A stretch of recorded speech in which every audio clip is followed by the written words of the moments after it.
muitas doutrinas hereges defendidas por eles, a gente tem, olha aí, a Bíblia. A Bíblia, a palavra de Deus, escrita pelos homens, é básica no ensino do Mórmon. Mas os santos dos últimos dias reconhecem que se introduziram erros nessa obra sagrada, devido à forma como esse livro chegou a nós. Por isso, eles aceitam a Bíblia só até onde ela for corretamente traduzida. Além disso, consideram-a incompleta como um guia.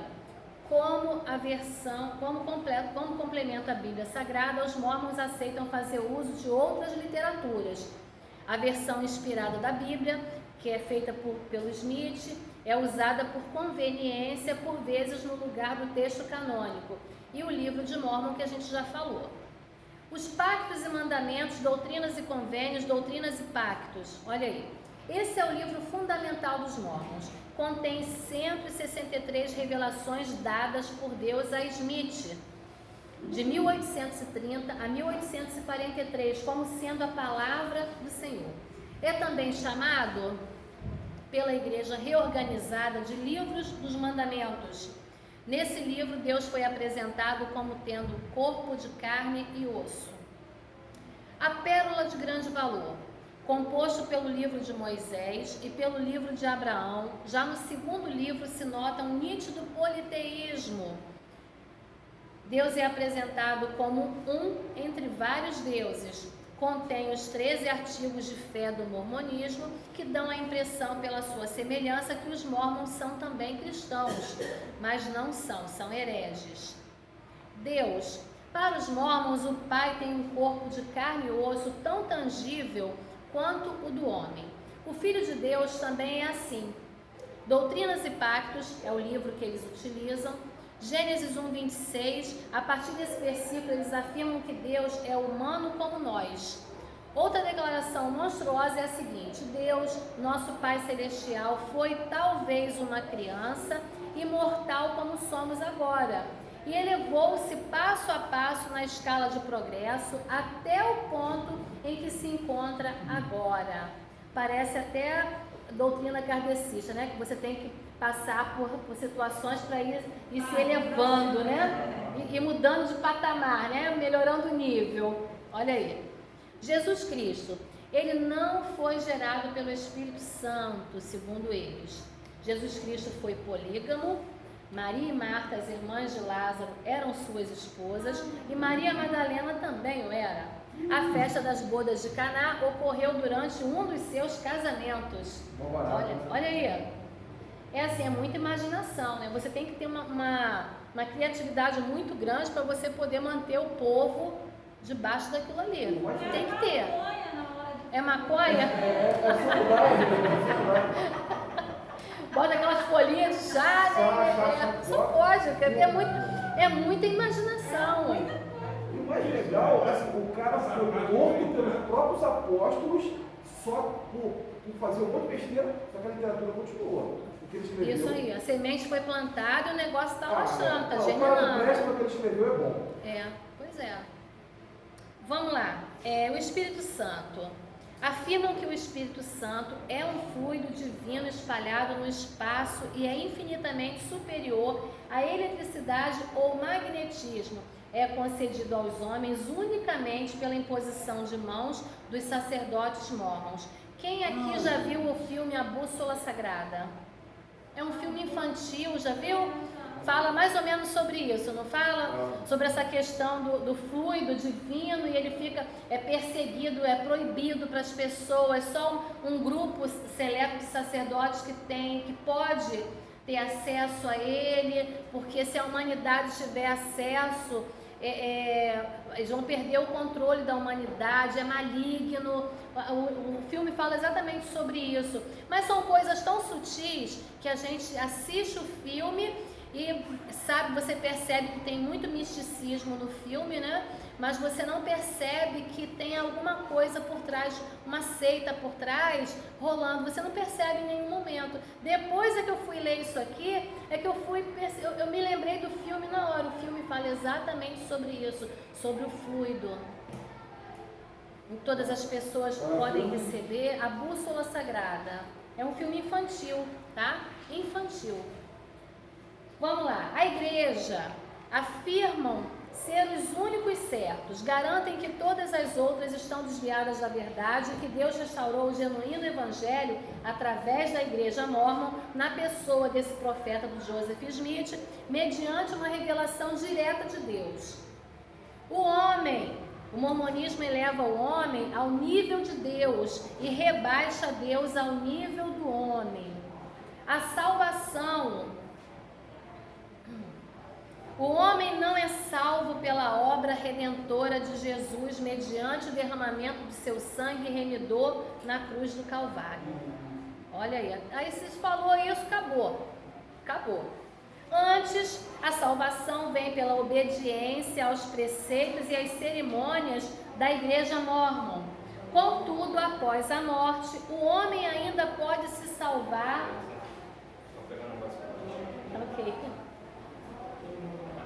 Pelo batismo pelos mortos, baseados em 1 Coríntios 15, 29, que diz assim: de outra maneira, que farão os que se batizam por causa dos mortos? Se absolutamente os mortos não ressuscitam, por que se batizam por causa deles? Praticam o batismo pelos mortos, como se a Bíblia ensinasse isso. Se a gente quiser salvar as pessoas mortas do inferno, devemos tomar seus nomes e ir num templo mórmon, receber o batismo, e contam que há mórmons que já foram batizados milhares de vezes. Olha isso, se batiza milhares e milhares de vezes. Olha aí, é isso aí. Tipo o que acontecia no início da Igreja Católica, né, com a questão das indulgências, é mais ou menos isso. E aí as pessoas vão... Eu fico imaginando que a Bíblia fala que o povo perece por falta de conhecimento, né? Como é que deve ser feita uma lavagem cerebral muito grande na pessoa, para a pessoa ficar tão cega a ponto de não questionar nada disso? Engraçado que são pessoas muito inteligentes, poderes aquisitivos, tudo entrando. Depois que eu desligar, eu vou fazer um comentário. Depois. Caiu a conexão. Aí, o casamento. Os que forem realizados segundo os preceitos da igreja mórmon vão durar para a eternidade. Só os que forem realizados lá, hein? Poligamia. Smith... Gente, escuta isso.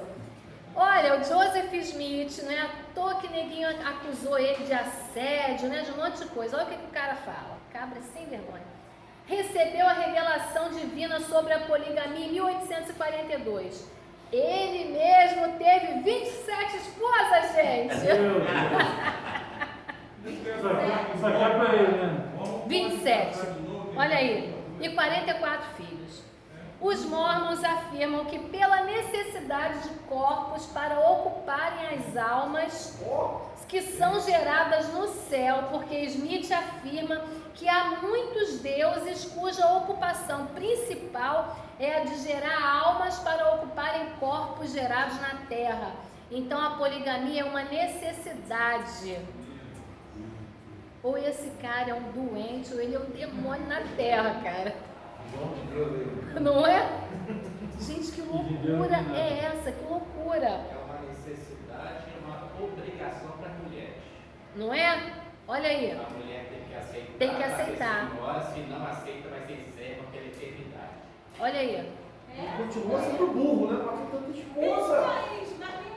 Mas não está saindo do bolso, nem está saindo do bolso do povo.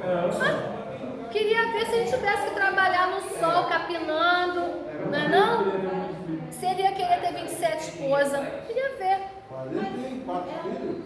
44. O pessoal trabalha, não tem muito dinheiro. Tem um lugar, eu vi já um documentário. Os Amish? Amish. Eu acho que já vi no Isso aí. Eles se dão super bem. É tudo assim coletivo, né? Tudo coletivo. Os filhos juntos. O jovem é criador de casa. É o Catra, o Mr. Catra. Mr. Catra, Essa parada aí. E eles se deram um super bem, filho. não é? Quando morreu, tava lá tudo no velório legal. Todo mundo chorando junto. Vamos lá. Vamos lá para a gente terminar isso aqui. Olha aí, as refutações. O árbitro maior da fé cristã não é a teologia em si, nem as visões dos homens, mas a Bíblia Sagrada. E é exatamente à luz dos seus ensinamentos que a partir de agora a gente vai refutar o falso ensino e doutrina do mormonismo. Olha aí, a Bíblia. A Bíblia fala de si mesma como sendo o quê? O livro dos séculos. Fala como sendo um livro divinamente inspirado, absolutamente digno de confiança, puro, verdadeiro, completo. O que a Bíblia fala a respeito de Deus? Que Deus nunca foi homem, Deus é um espírito, é imutável e é eterno. A respeito de Jesus Cristo, que ele foi gerado pelo Espírito Santo, que Jesus não se casou em Caná, pois ele foi convidado para o casamento. A respeito do Espírito Santo, o que a Bíblia fala? É uma força ou um fluido? Ele é Deus. Um fluido, uma força, não fala. E ele fala claramente com os homens. Uma força não pode se entristecer. A gente vê textos dizendo: não entristeçais ao Espírito, não minta para o Espírito. O que fala a respeito da igreja? Que o inferno não prevalecerá contra ela e que ela não provará da grande tribulação. O que a Bíblia fala a respeito de Deus? Que ele pode, do homem, que ele pode ser igual a Deus? Não. Foi o que o diabo fez no Jardim do Éden. Ele usou justamente essa mentira para que Eva caísse na tentação. Quem não pode comer o quê? Ele não quer que você coma para você não ser igual a ele. Não é isso? Olha aí. O homem não estava no princípio da criação. Quem estava? Deus, o Espírito Santo e o Filho. É isso aí. A Trindade estava junto. Nessa revista que eu falei para vocês aí dos desigrejados, fala justamente sobre essa questão da igreja e da Trindade. Como que os desigrejados pensam, né? O que eles pensam a respeito da igreja? Porque todo mundo deixou de congregar em alguma igreja porque se decepcionou com alguma coisa. E aí não quer mais saber de igreja nenhuma. E aí ele traz a visão: olha, o Espírito Santo, Deus, a Trindade está envolvida na igreja o tempo todo, em tudo que é feito, no processo administrativo, na escolha das pessoas que vão participar de cada ministério. Ele participa de tudo. E vai falando a respeito de cada papel da Trindade ali. É muito bom o material. Abre uma visão para a gente de uma coisa do que é ser igreja, que a gente fala assim: a igreja somos nós. A gente aprendeu a falar isso, não para mais de falar e não sabe nem por que está falando isso. Qual é o nome do material, professora? Desigrejados, nem pensar. Eu tenho ele aqui, eu tenho o nome aqui. Qual editora? Deixa eu dar uma olhada ali, eu vou passar para vocês. Fala a respeito que a gente quer chamar Deus de Pai, mas não quer se relacionar com os outros como irmãos. Dá uma chamada na gente mesmo, sabe? A maneira de você ser igreja não é só ser igreja lá fora, tem que ser igreja aqui dentro também. Entendeu? Deixa eu terminar, senão eu fico falando de outras coisas. Vamos lá. A salvação é só através de Jesus? Pelo seu sangue e pelo seu nome, a obra que ele fez na cruz do Calvário, que nos garante a salvação. Salvação não é uma esperança, salvação é uma realidade. Entendeu? Batismo pelos mortos não tem nenhuma referência na Bíblia, nem na história da igreja, quanto ao batismo pelos mortos como uma prática da igreja. Não tem. A ênfase de Paulo lá em 1 Coríntios 15, que eles usam para dar respaldo para eles, é sobre a ressurreição e não sobre o batismo dos mortos. A referência de Paulo a esse batismo, que era praticado pelo paganismo, foi feita como represália àqueles que ensinavam sobre esse batismo, contudo negavam a possibilidade de haver ressurreição. E tinha um grupo ali de essênios, né? O pessoal tinha uma visão a respeito de ressurreição, e aí Paulo tinha que combater isso no meio da igreja. O que se fala a respeito do casamento? Não obstante aprovado por Deus, o casamento não é um sacramento divino. Olha aí. Não é para a eternidade. Mateus 22:30 diz assim: porque na ressurreição nem se casam, nem se dão em casamento, são porém como os anjos do céu. A poligamia. A Bíblia não ensina nada a respeito de poligamia. Não ensina. Olha aí. Cada homem com uma única mulher. 1 Coríntios 7:2 diz assim: mas por causa da impureza, cada um tem a sua própria esposa e cada uma o seu próprio marido. Mas por que a cultura permitia que eles tivessem várias mulheres? Opa, tinha respaldo para isso. Primeiro que todas as leis do Antigo Testamento, tinham outros códigos que vinham anteriores ao Antigo Testamento. Tinha a lei de Hammurabi, o código de Hammurabi, por exemplo, que muitas das leis foram firmadas, foram dadas, estabelecidas, baseadas nesse código de Hammurabi, muita coisa. E aí a gente precisa entender o contexto de tudo que está acontecendo. Por que o cara podia ter mais de uma esposa? Por quê? Opa, tem uma condição para que ele tenha mais de uma esposa, tem um porquê. Ele vai ter uma outra esposa, se a mulher com quem ele for casado não puder gerar filhos para ele, mas a prioridade era trazer descendência, então ele pode ter uma segunda esposa para gerar filhos para ele. Então tinham situações, condições para que ele pudesse ter uma segunda esposa. E aí vai dizer assim, se ele tiver condições, ele pode ter. Se ele não tiver, ele fica com aquele tá sossegadinho. Isso serve para hoje, né? Não é, menina? Aquele monte de mulher, mas tinha também respaldo para Salomão. Era um monte de aliança política que o cara fazia. Não é? Tudo tinha uma desculpa, gente. Tudo tinha uma saída. Parece até a lei brasileira. Vamos lá. Onde que eu parei? Pastores e diáconos devem ter uma só mulher. Tito 1, 5 e 6 diz assim: por essa causa te deixei em Creta, para que pusesses em ordem as coisas restantes, bem como em cada cidade constituísse presbítero conforme te prescrevi, alguém que seja irrepreensível, marido de uma só mulher, que tenha filhos crentes que não são acusados de dissolução, nem são insubordinados. Jesus tem uma única esposa, que é a igreja. Apocalipse 21, 9 fala sobre isso. A conclusão: a maneira de nós frearmos o avanço progressivo das religiões e seitas falsas nesses últimos dias é, sem dúvida, unicamente através do ensino da palavra de Deus. É por isso, gente, que eu falo tanto, eu às vezes sou chata e a pessoa não me entende. Hora da palavra, não é hora para trazer coach, para falar de besteira no culto. Hora da palavra é para pregar a palavra. Não é para ficar falando de política, de economia, é palavra, é palavra. Porque é a palavra que vai trazer conhecimento para você não cair nessas besteiras, nessas pataquadas que a gente vê aqui. É a palavra que vai trazer maturidade, é a palavra que vai curar a mentalidade da pessoa que está ali enganada, que está ali cega, é a palavra que vai libertar, é a palavra. É por isso que eu fico bolada, quando eu chego no culto que acontece de tudo, menos palavra.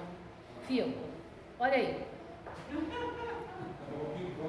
Fiquei brava. Das doutrinas cristãs contidas na Bíblia para o afastamento desse espírito do erro que campeia arrastando de um lado para o outro aqueles que sinceramente estão à procura da salvação. Precisamos fazê-los calar com a verdade da Bíblia Sagrada, que é a lâmpada para os nossos pés e luz para os nossos caminhos. Essa doutrina mórmon é herege já na sua origem. A revelação da restauração do Evangelho de Jesus Cristo foi dada através de um anjo, supostamente.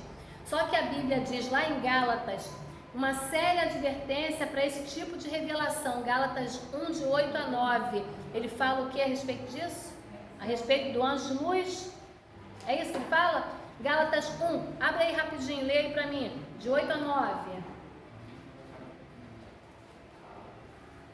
Outro tipo de advertência a respeito do perigo de aparições de anjos é que o próprio Satanás se transforma em anjo de luz, trazendo naturalmente seus ensinos demoníacos que têm infestado os nossos dias com seitas hereges. Gálatas 1, de 8 a 9. Fala de quê? Mas, fala aí. ainda que nós, o mesmo anjo vindo do céu, vos pregue o evangelho que, além do que vos tem pregado, seja anátema. Assim, como já dissemos, e agora repito, se alguém nos pregar evangelho que vá além daquele que recebeste, seja anátema. Isso aí. Mas como assim que tem que ser, esse evangelho está corrompido, que você tem que escrever uma outra coisa, que um anjo apareceu para você e disse, esquece isso aqui, que isso aqui está tudo errado, é uma mentira, é uma farsa, vamos escrever uma outra coisa. Tudo que Deus tinha que revelar para a humanidade, revelou na Bíblia. Se encerrou ali em Apocalipse. Acabou. Não tem mais nada para ser revelado. Partiu disso daí, começou com essas histórias de que Deus está mostrando outra coisa, que tem anjo, que tem isso, tem... Corre disso. Toda seita começa assim, né? O Senhor me revelou, tive um sonho. Tive uma visão. Tive uma visão. É assim mesmo. É isso aí mesmo. Ó, é imperioso que o cristão adquira um crescimento na graça e no conhecimento do Senhor Jesus, a fim de que, primeiramente, ele não venha se desviar de tão grande salvação e também para ser um instrumento de Jesus. 1 Timóteo 2, 3 e 4 fala sobre isso. Quando alguém chegar na sua porta para trazer algum tipo de doutrina, proceda com a palavra de Deus recomenda. 2 João 9, 10 fala a respeito disso. Oremos pelos mormons, porque Jesus também morreu por eles e deseja conduzi-los dessa sombra, né, do Joseph Smith para a gloriosa presença de Jesus. E só a palavra de Deus pode livrar o homem da morte. Então a gente percebe, como o irmão falou aqui, todas essas religiões que a gente está estudando aí desde o início, essas seitas, elas têm o mesmo mecanismo, tá? Começa com uma história de revelação, de visão, de sonho, de luz, de anjo, e aí começa se baseando em textos bíblicos e usam outras literaturas para suporte. Depois, como a gente viu aqui, o camarada entra achando que é de Deus o negócio, porque está usando Bíblia, está falando de Deus. Depois parte para uma outra condição, como se diz, depois que é iniciado, parte para um outro tipo de material. E aí começa a cauterizar a mente das pessoas. A gente só vai conseguir vencer isso se a gente tiver conhecimento da palavra. Para quando você ouvir uma pessoa falando uma coisa que não tá condizendo com a palavra, você poder dizer, opa, não é isso não. Mas se a gente não tem conhecimento, a gente embarca em qualquer história, não é isso? Então é por isso que a gente precisa estudar cada dia. Vamos dar uma paradinha agora para a gente poder fazer a apresentação do trabalho que está faltando. Pode.